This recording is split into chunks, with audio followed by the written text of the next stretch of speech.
100 জন পাগলকে উন্নত চিকিৎসার জন্য প্লেনে করে বিদেশে নিয়ে যাওয়া হচ্ছে। এই পাগলদের মধ্যে একটা পাগল হচ্ছে স্মার্ট পাগল। সেই স্মার্ট পাগল প্লেনের ককপিটের দরজা খুলে ককপিটের মধ্যে ঢুকে পাইলটকে বলল, এই পাইলট, তুই এখান থেকে সর, আমাকে প্লেন চালাইতে দে। পাইলট বলল, সর্বনাশ, এই পাগল ককপিটের দরজা খুললো কিভাবে? পাইলট বুদ্ধি করে সেই পাগলকে বলল, প্লেন চালাইতে চাইলে একটা শর্ত আছে। পাগল বলল, কি শর্ত বল? পাইলট বলল, এই প্লেনের মধ্যে যে পাগলেরা হাউকাউ করছে, ওদের হাউকাউ বন্ধ করাইতে পারলেই তোমাকে প্লেন চালাইতে দেব। পাগল বলে, তুই একটু দাঁড়া, আমি আসতেছি।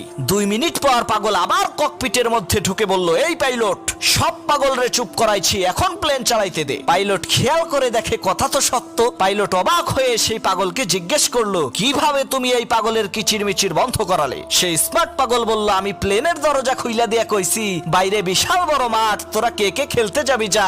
সব পাগলেরা মেঘের রাজ্যে খেলতে গেছে।